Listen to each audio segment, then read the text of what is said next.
Welcome, everybody. This is Mark Gilbert. I'll be your facilitator this month, but we're giving it just another moment because people are still coming in to today's session.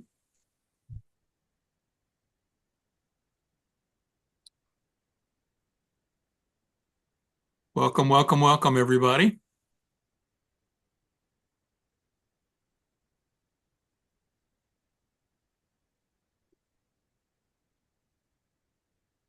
Still have people popping in.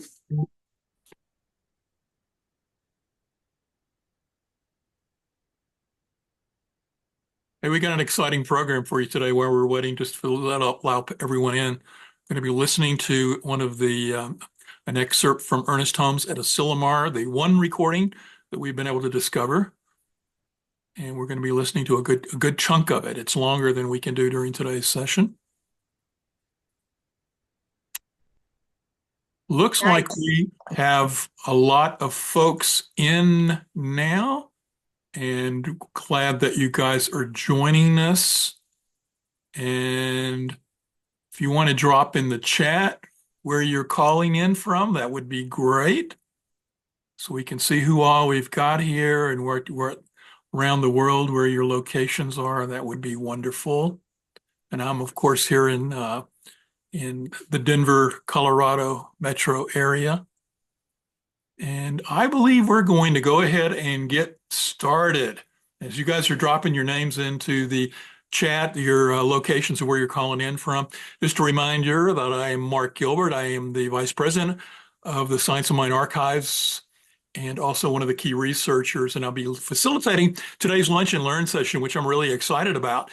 But before we get into that, I want to turn it over to one of our board members because we are a bilingual presentation and we have a Spanish area, and I want Myrna Lopez, one of our board members who coordinates this for us, to give you the instructions for what you need to know in order to participate if you're Spanish speaking. So Myrna.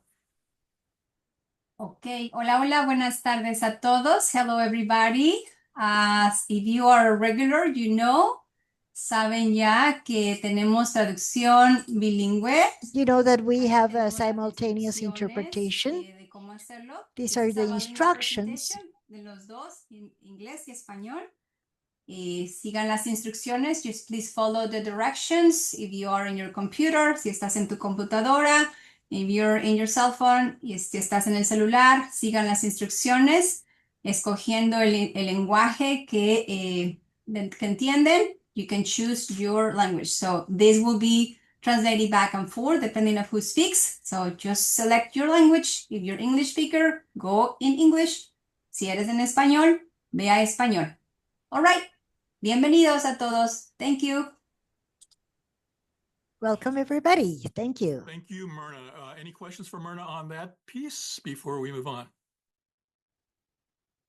Okay, hearing none. Now, we always like to start with a prayer, so let's just do that in this moment. Let's just go within.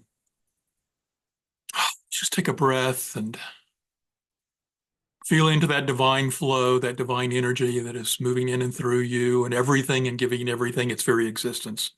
We know there is only one life. That life is our life right here, right now. That we live and move and have our being in that divine flow of the infinite spirit, that we come together in joyful celebration of not only our each and every one of us on our individual paths evolving to the highest expression of who we can be, but coming together in celebration of our Science of Mind philosophy, which means so much to us as we hearken back to the recordings of Ernest Holmes, listen to his wise wisdom for us to take from it that which we need to know today. And so I know this for each and every one of us, that we are gathering from the recording that we listen to and from the conversations that we have, the right thing that we need to learn today for our moving forward in our individual lives and remembering the truth of our oneness as the divine spirit. So we just simply give thanks and we release these words knowing they're so. And so it is. So thanks everybody for being here today. As I mentioned a moment ago before we got started, that we're going to be listening to one of the recordings we've not yet put out on the website for the Science of Mind archives. This is the one recording that we have from the Asilomar period, and more on that in just a second. But before we jump into it, I want to acknowledge that we have our president of our board, Jim Van Cleve, is here on the screen. I see Jim is waving there. Hello, Jim. It's good to have you with us today. I don't see any other board members other than Myrna, who's already spoken. And then we have, of course, Kathy Mastriani, who's our executive director for the board. I'm sorry, for the Science of Mind archives, and is also serving as a technical support for me today. So thank you very much for that, Kathy. And we'll hear a little bit from Kathy later on today on terms of things going on at the archives and any announcements towards the end. As always, what our format's going to be is we're going to listen to a recording of Ernest Holmes, and then we're going to break into some groups and discuss it. But before we do that, I just want to set a little bit of context by sharing my screen with you for a moment. And in doing so, wish to show you just a few pictures. Now, and one of the interesting things about this recording and how it got discovered was if you are a fan of the archives and go to the archives website, you'll know that we've been posting for the last 2.5 years or so. We've been digitizing and posting more and more Ernest Holmes audios, and we've been going through a project to identify old recordings of Ernest Holmes. We've even found more this year, which is exciting. Continuing to find recordings of his that have never been out in the public sphere. But a couple of years ago, we discovered that not only did we find the one recording from his time at Asilomar, we were able to capture all of his lectures that were recorded in transcripts and documents. And so a couple of years ago, we put out through the archives this book, which is available through major booksellers. You can go to Amazon and get it. And it's available both in paperback and in ebook format. It's got all of the known transcripts of Holmes' classes and lectures that he did at Asilomar from the period 1954 through 1959. And so if you've not gotten this book, I highly encourage you to do that. There is one particular section in this book which has the entire transcript of the lecture we're going to be hearing of a portion of today. And so it gives you a flavor of the book by listening to it. So I also want to remember that, Asilomar, if you've never been there, it's a beautiful place by on the Pacific coast, just south of Monterey. So now it's California State Park. And it was a gathering spot. It has been a gathering spot for many, many years, going back to the early 50s for religious scientists who met there throughout 54 on and continued even after Ernest Holmes' passing. This is what it looked like back in the day. Some pictures. This is one of the buildings that Ernest stayed in while he would go and spend his time of the week for the summer conferences. This was called the Pirates Inn and contained the lodging that Holmes would stay in during the time he was at Asilomar. You can see him here on the steps of the social hall where he would meet with people and have conversations with them. Here he is sitting with one of the attendees for a summer conference. And he was also somewhat of a celebrity. A lot of people came to the conference simply to participate and be with Ernest. And so they would often ask for his autograph and take pictures of him. And so I'm just showing you just a few pictures. And I like this one because it's somebody taking a picture of somebody taking a picture of Ernest Holmes and a family on the steps of, I believe it's probably Crocker Hall there, of the dining hall at Asilomar. So, and here he is with one other individual. So these are just a subset of some of the photos in the book. So if you've not seen or have a copy of the book, I encourage you to go seek it out. If you've got it, you may want to follow along. It's in the 1957, I believe it is, for the Friday night session. It's the one entitled Religious Science.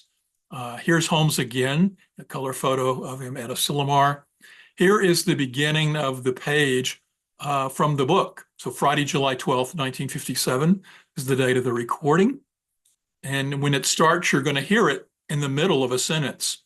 because like often the recordings that we have or transcripts, they sometimes begin right in the middle of something. And so you'll hear Ernest say the words individual expression and how I've told you over those, I think is reincarnation and Donald Curtis, etc. So this transcript, the entire transcript is in the book. And so if you want to know or hear or read the entire transcript, just keep that in mind. Now, as we listen to this recording, it is going to be, like I said, about 21 minutes long. And here's some things I might ask you to consider as you're listening to it, is that this is the final talk that Ernest was giving after a week-long summer conference. So he's sort of wrapping up his messages for the week. He's spoken every night from Monday through Friday. He would speak every night at these conferences. And then he would do sort of a going away talk on Saturday morning, which was always historically called Sermon by the Sea because it was down by the beach area at Asilomar. And so we all know the famous Sermon by the Sea from 1959, which is in the book, by the way. But he also did sermons by the sea on the other years as well. We just don't have the transcripts for them. We don't have recordings of them. So, but this is on the Friday night. He's wrapped up his series of talks for the week. And so he's summarizing his message, which is, as I mentioned a moment ago, it's about religious science. And what I want you to note is his informal style and his use of humor. And what do you think about that as you're listening to it? Because it's a different way of listening to Ernest. And also his talk is about the religious science movement and what it has to offer to the world. And so as you're listening to what he says, what are your thoughts on what he's saying? And is there anything you don't understand or you need clarity about? So these are just some things to keep in the back of your mind while we are going through that. Now, I'm going to play the recording and I'll go silent and we'll hear that. And then we'll come back after the recording is over. But is there anyone who has a question or a comment before I move into the recording? If you do, raise your electronic hand so I can't see. Not hearing any. Enjoy the following recording.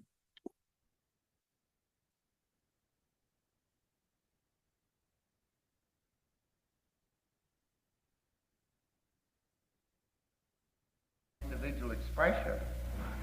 Now, I've told you over and over that there is no such thing as reincarnation. And Donald Curtis, whom I ought to know very well, he spends a great deal of time in our own home, first thing he says is, there is. Now, you see, I'm not mad at him, and he isn't sore at me. Because if there is, I suppose we'll know it in due time, although I didn't know it this time. And if there isn't, we won't have to know it. It's like I always say about passing on. If you keep on living, you'll keep on living, and if you don't, you won't know anything about it anyway. Of course, I think we do. Now, I do not know of any spiritual movement in the history of the world, modern, medieval, or ancient, which has ever accomplished through an organization a degree of freedom and individualization within an organized body as the body of religious science has in the last 30 years. Now, this is a lot to say, because during this process it sometimes looks as though there was considerable disagreement, and some come in and some go out, and some wonder why some came in and why some went out.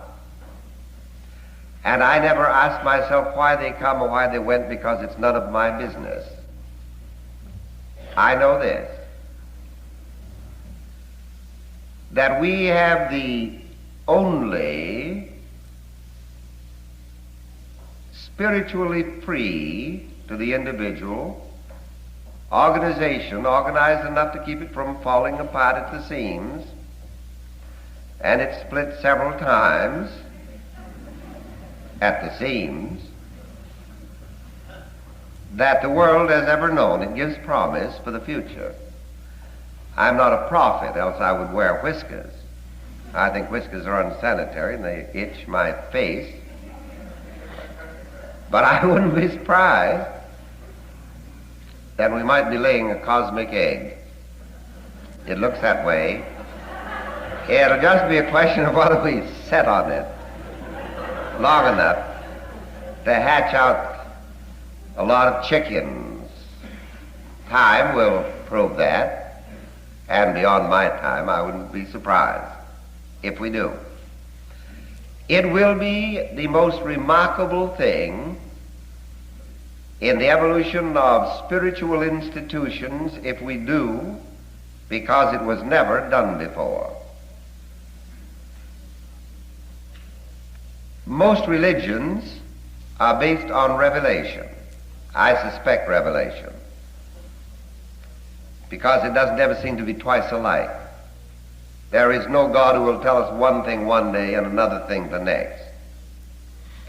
And one of the first things I discovered in my determination to analyze for the purpose of synthesizing the great religious spiritual aspirations of the ages many years ago, and have done it continuously since, because I am familiar with the great religions of the world and what they stood for. One of my first endeavors was to set down all the revelations of the ages, giving as much authority and validity to one as another, and letting each speak for itself to see what the facts would prove.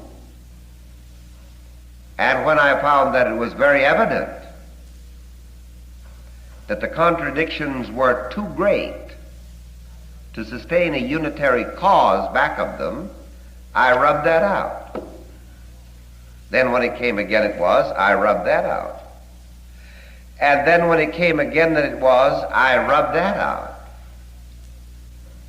You know, before I got it all done, the pencil was dull and the eraser worn out. It's interesting. What I mean was, it ain't what it seems to be now. That's all. There is no God who will tell Jeremiah and say, now Jerry, you do this, and then tell Isaiah, now Izzy, you do that, which is contradictory to what he had told Jerry. Now, we may be that way, but let us thank the God that is, that the God that's believed in isn't. I always cling to this. But through all of these, there is a thread of the all-sustaining beauty, and you'll find it in every religion. God is one. Good is the fundamental impulsion of the universe. Love is its motivation. Law is its propulsion or action. There is action and reaction. Man does exist in the midst of this divine drama of celestial being,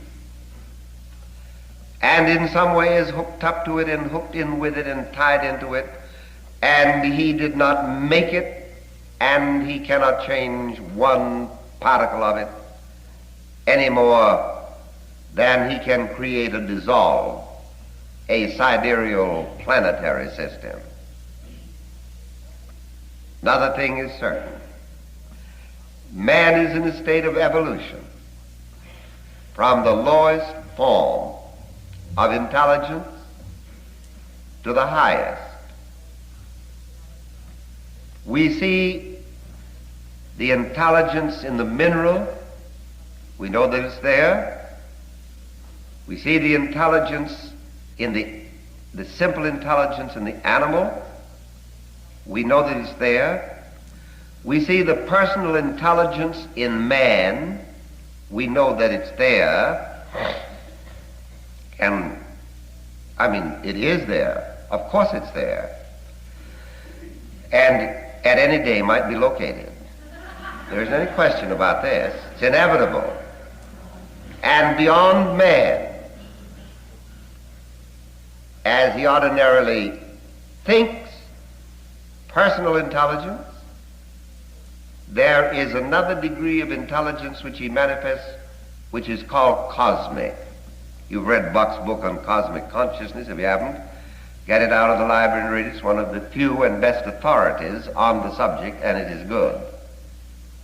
Here are 4 distinct levels of intelligence that we know exist here and now. What right would we have to suppose that there is not an ascending degree of intelligence? The Bible says we are surrounded by principalities and powers. Many of the ancients believed, and people do some today, in planetary gods and things. It's what the Bible means by principalities and powers anyway. Evolution must be an eternal process. There must be beings beyond us, as we are beyond a tadpole. And on, ad infinitum, world without end, creation without end, evolution endless, always more and never less itself. That runs through the great spiritual concepts of the ages, and I happen to believe in it. Now we have put all of these things together. I spent a lifetime doing it. It's a tremendous job, but an interesting one. It has been done as much to satisfy my curiosity as this, because I had never thought of a church when I began. As a matter of fact, when friends of mine first wanted me to organize the movement, I ran and hid for 6 months. More scared than Adam was of God when God came down in the cool of the evening. It's been hot up in heaven, I presume, according to the story, I don't know. At any rate, he came down to talk over the state of the crops and how the animals were getting along. And whether there was plenty of water, the tree of life running through the Garden of Eden that watered the tree of the knowledge of good and evil, from which Adam and Eve were told not to eat. And as you know, it was Eve's curiosity that ate. And that was terrible, wasn't it? Of course, this is a fable. I wrote one just as good. And I didn't like it good enough, and I gave it to Bill, and he wrote it better enough. Now, we're not sure that either one of us have done it good enough, and I've given it to my brother, and he thinks he can improve on both of us. Whether there's any place for that to stop. But it is a fable that's going in this thing I'm writing of how we got this way. Where did ignorance, superstition, fear, and doubt, and what the world calls evil come from? Someday it will be done if we live long enough. If we don't, it won't. I think that's quite certain. After all, there are some things that seem more certain than we had thought. Now, we must not be coerced into the thought that somebody's Bible is infallible, whether it's the Jews or the Gentiles, or the Koran, or the Zendavesta, or the Upanishads, or the Vedas, or the Bhagavad Gita, or the Book of Mormon. They all claim to be infallible. Some believe that you must go in all over to get saved. Others, a little sprinkling of dry cleaning at the top will be just as effectual. Perhaps it's just as good to turn a hose on them. Elaine St. John's son, who is now in the service, when he was very young, lived with us for 2 or 3 months. And the first wedding I had, he was about 9 after I got there, he turned the hose on the bride and the bridegroom as they went out the yard. I could have killed him, and would have, if it hadn't have been against the law to murder, which I'm not sure is always a good law. At least it's inconvenient. No, there are no prophets other than the wise in our language, but the other wise also prophesy. Shakespeare said, thereby hangs a tale. And in the realm of revelation, a sad one, but one that was quite inevitable. As Carmelita said, we have to step into the abstract with balance. That's what she meant. The Bible says, don't listen to all the spirits. They don't always tell the truth. After my mother passed on, she was an old New Englander, lived to be 98, was completely mentally alert to the last minute. Somebody said, I went to a seance the other night and your mother was there. Well, I said, that's fine. How was she? She said, she seemed quite confused. I said, you have the wrong woman. You better go back. There must be another Anna Columbia Holmes who answered. That wasn't the one that I knew. She didn't get that way. She had too much sense. And nothing has happened to her. So we have quite a little task, and I would never dare to take on the assumption of I can get revelations just as fast as a horse can run. I know what to do to get them. I know how to get them. Now, there are revelations that are real and bona fide and genuine. Most of them aren't.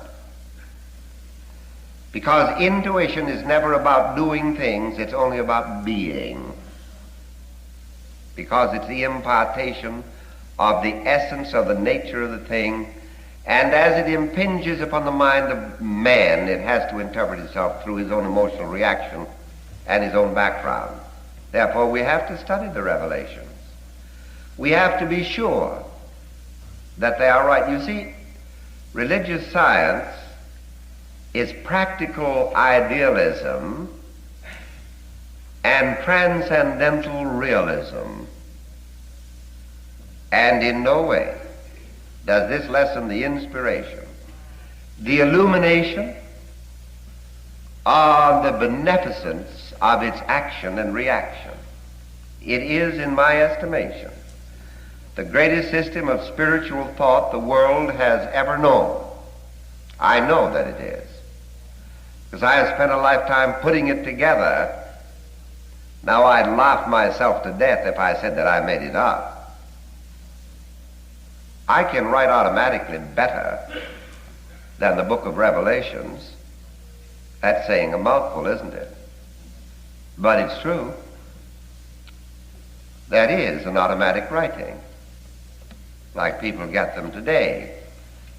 You cannot depend on those kind of things. What you feel, what comes through. Anybody could do this if they tried to, if they're a little bit psychic. Not very difficult. Most people have enough psychic capacity to do it. All great writing is done this way. All great music is done this way. Most great art is done. There's nothing wrong with it.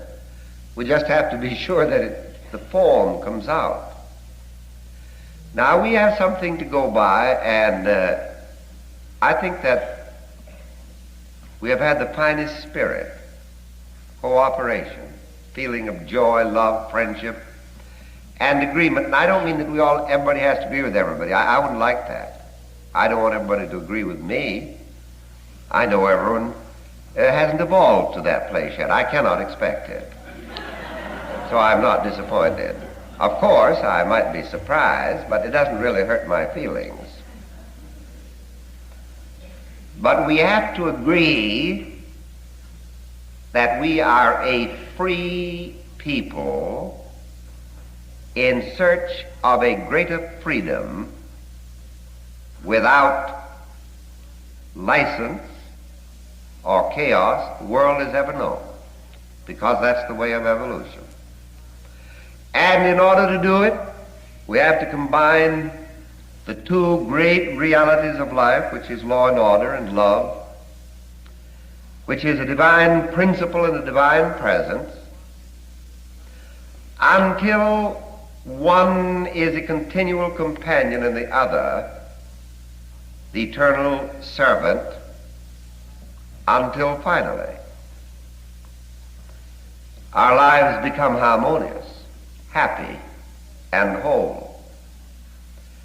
Now this transcendence that we have talked about so much, to some it seemed a little confusing, only because it is a little confusing to those of us who have been talking about it. If we knew it better, it wouldn't confuse anyone.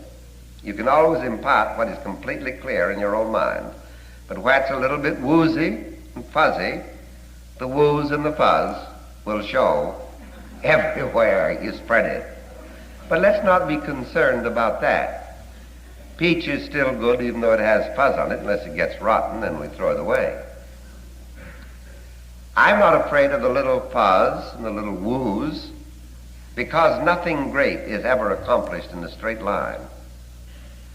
Over and over again. Little here and a little there. Trial and error, painstaking patience until finally he comes whose right it is.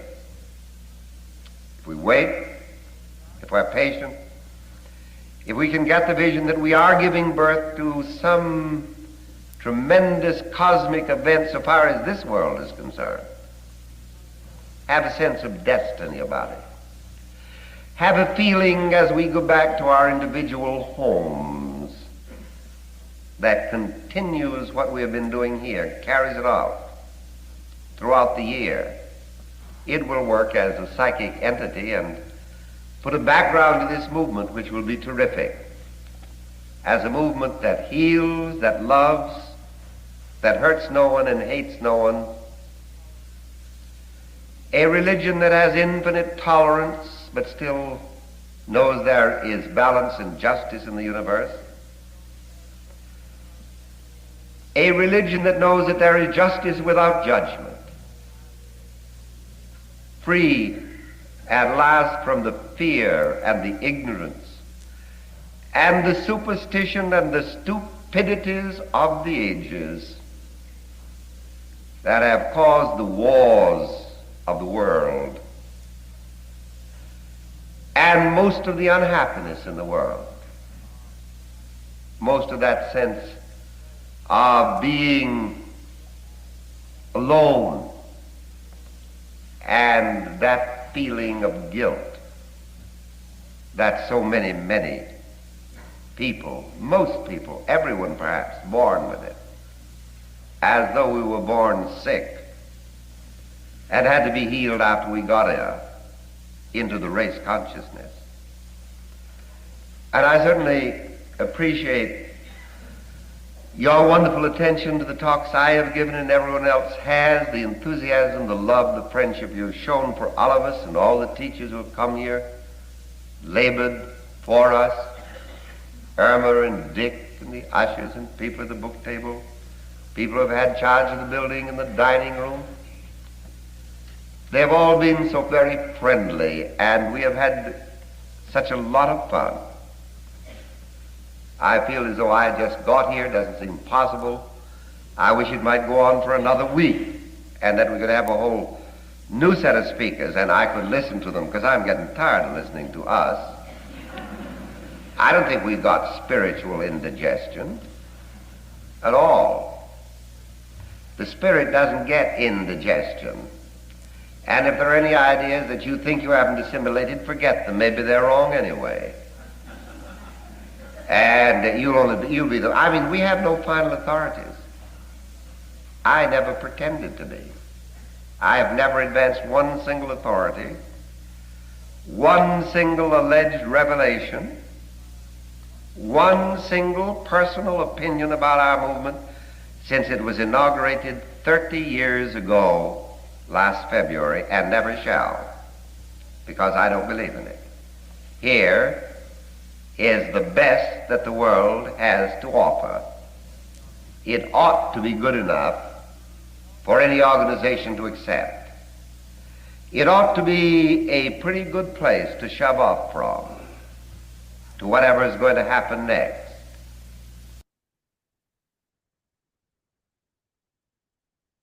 Hey, so there you have it. It actually represented probably a little less than half of his overall talk, but you could get a sense of where he was going with the description of concluding the week and bringing forward, what religious science is and what our call is in that regard. What we're going to do at this point is break into some small discussion groups. You're going to be set in a group with some other people. Kathy, are you going to be setting that up? I see Myrna is. Yes. Myrna is, okay. Myrna, okay. So Myrna, let me know when you're ready. We are. You are so good. You are so She, good. she Again, is good. when we get into the smaller groups, just share from your heart what you felt about listening to the words of Holmes at this meeting, anything that you gleaned that you got from it, any questions that you might have, and just whatever is on your mind. So it's an open sharing, and I hope that the time is beneficial. I think we can take probably maybe, what do you say, 12 or 15 minutes, something like that. Okay. Right. Take it away, Myrna. Okie dokie. Hola, hola. Sí, sí, sí, sí, sí, sí, sabes. All right. 18 seconds.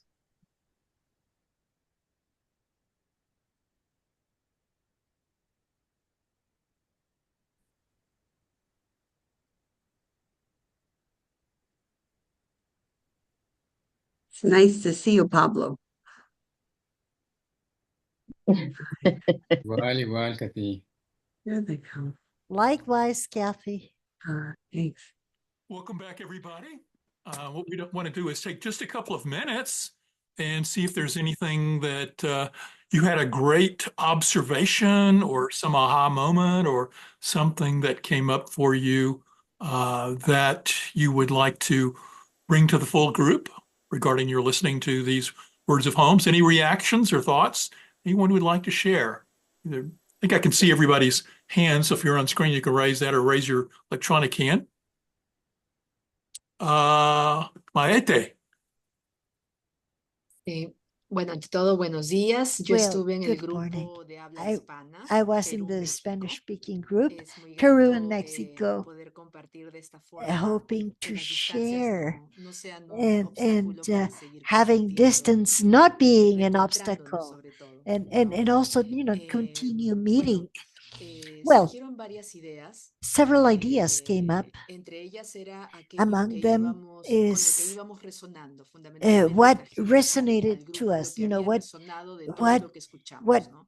made us feel Entre the estas ideas strongest. estaban Among these de ideas ser are aún más the conscientes de que idea nuestro to pensamiento become creaba even more nuestra aware realidad, of the fact ¿no? that our Mencionaban thought este creates our pensamiento reality. que es capaz They de crear un mentioned jardín, the pero qué thought importante cuidar ese which jardín. is O sea, es able to como, create a claro, tú garden, creas el and jardín, pero as si no lo cuidas, important empieza a salir it is maleza, los to insectos look empiezan a after the comerse las garden, hojas. Entonces, era como nuestro so it pensamiento doesn't crea un go wild. jardín, So pero ese jardín my thought necesita ser created cuidado por a nosotros garden, diariamente, but the garden limpiando needs lo to que vamos be pensando. cared Y and otra idea cleaned. también Another idea es la idea de lo que vamos is recibiendo, the ¿no? idea of what de lo we que vamos recibiendo como receive, información, what we receive de as esas information, revelaciones que vamos from recibiendo these como información, revelations y qué that we get as importante, information, bueno, and aquí how les compartía que yo important. como I narradora de cuentos lo I experimentaba told en mis them procesos as a creativos al hacer storyteller, títeres, I al crear historias, experience it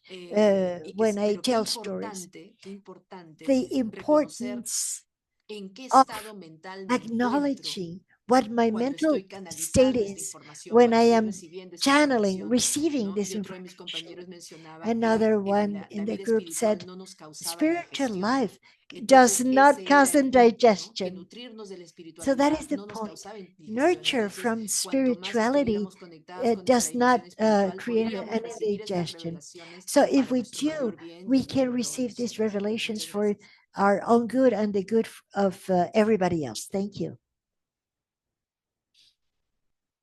Thank you, mate. I was a little slow clicking on the more translate to English. I missed the first few things you said, but I did appreciate what I was hearing and the second half of it. I need to be a little quicker on turning my English translation on, and that will come with practice. Anyone else have a reaction or thoughts they'd like to share?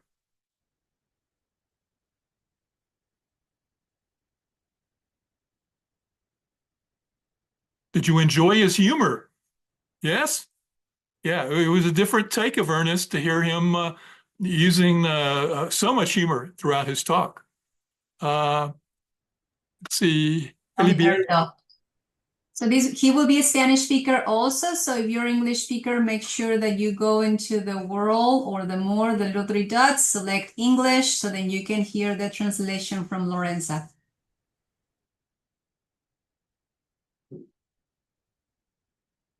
Your mic is muted. Unmute. Ok, buenos días para todos, buenas Good tardes morning, para algunos. everybody. Good afternoon for some Nos of llamó la us. atención el hecho Caught my attention. de que hubieron ciertas frases como The que fact no that se there were completaron. some sentences that were not Notamos que completed. fue un poco difícil seguirlo, It was a pero little lo que bit facilitó el difficult to follow, entendimiento fue la but what calma con la que él enabled habló. the Siempre con esa understanding certeza, is siempre con esa his seguridad, calmness, siempre con his un tono certainty, calmado. always with a calm Entonces, tone. utilizamos And esto so we para use that darnos cuenta to de que debemos ser realize observadores de nuestro that we pensamiento. must be En todo observants momento estamos of our thought. creando.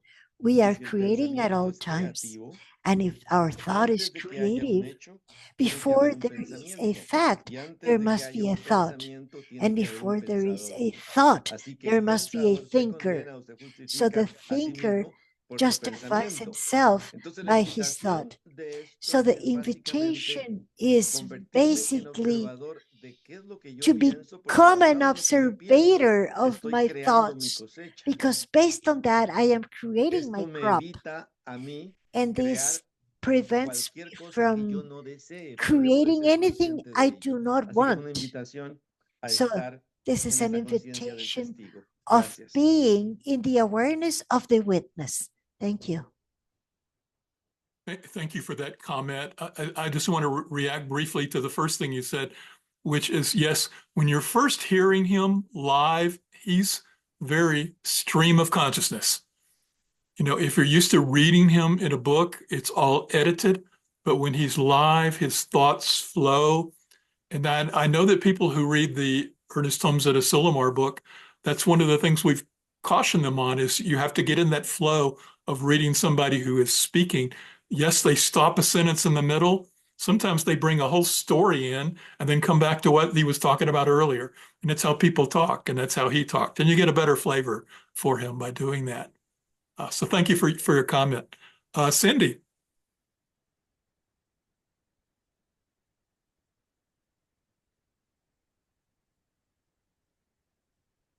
Oh, you're on mute, Cindy. Thank you so much. So Ernest was completing his week up at Asilomar, so to speak, and so he was happy. You know, he was happy, and a lot of his humor, I think, was part of going through the experience and being with that happiness and joy, and it was a very wonderful piece. Had a lot in it. I loved it, and I'm definitely going to listen to it again. Thank you. Thank you. Yeah, it was the end of the week, and it was his sort of wrapping up everything. He did that every week, and you could tell he was very happy and wanted it to continue. You know, anyone else? I see we're running up to the last minute here. We only have a couple of minutes left. Oh, Jim, you want to very quickly share something? Go off mute if you are. Just wanted to remind people that when Ernest was a young man, his nickname was Happy, right? His nickname was Happy, and it showed through, I think, at Asilomar. Okay. Thank you. And Marjorie, you have a comment? Yeah, when I was in my breakout group, one of the things we talked about, or one of the things I shared, was that when I listened to Dr. Holmes, and you know, there's not that many recordings, but the recordings we do have of him, I listened to him as a historical figure, and that he was speaking so many years ago. And when the last thing on this recording that he shared was that something to the effect that he felt like he was, you know, presenting the movement that was present then as the starting point for what would have come next. And, you know, here we are a quarter of the century into the 21st century now. And I'm not sure we know what is next after Ernest Holmes. So I just kind of wanted to put that out there. Yes, it's been a question that Science of Mind and the various organizations that have brought Science of Mind to the planet have wrestled with and continue to wrestle with to this day. is what is the purpose of our movement and how can we grow this on the planet? Mhm. You know, I think we could continue talking a lot about this a good deal, but I also want to be mindful of everyone's time. Kathy, I'll do the one final announcement and go into prayer, but I want to give you a moment here to anything you want to share with the group. No, but just thank you all for coming today. Oh my gosh, what rich conversation. What a special recording of Ernest Holmes that we're grateful that Dr. Mark found. And my announcement is a workshop that Dr. Mark is doing. So I'm just going to hand it right back over to him. But thank you for coming. Great. I would invite everybody, if you haven't heard about it, to go to the Science of Mind Archives website, and it's scienceofmindarchives.com. I will be doing a presentation next Thursday night. It will be in English. I don't think we have Spanish set up for that, but it's a presentation about the history of Ernest Holmes' TV show. And it talks, if you've seen the one video, it's actually one of 26 episodes that he did. And we'll be talking about when the show started, how it came about, when it ended. We'll be showing some clips from the one video and listening to some of the audio from some of the other programs. You're going to be hearing some information about all about what you need to know about that show and its background. And if that's something that sounds interesting to you, please go to scienceofmindarchives.com, the website.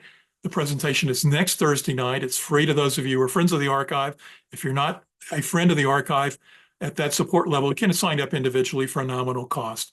And the details are all at the website, Science of Mind. And you can also inquire about anything through the email address there as well. So I thank you, everybody. Let's just do a quick pray out. Let's just go within in this moment. I know that this time together has been a blessing to each and every one of us, and that we are blessed by this time together. We know that the words of Ernest Holmes continue to resonate in our hearts and minds and guide us as we move forward into whatever is next for us individually, as well as Science of Mind and its future here on planet Earth. I know that ultimately each and every one of us, as well as this philosophy, is bringing about an evolution of consciousness to everyone remembering their wholeness, their oneness, and healing themselves into a state of divine bliss. Thank you, thank you, thank you, God. And so it is. Thank you all for being with us today, and I hope this has been beneficial to you. We'll see you next month.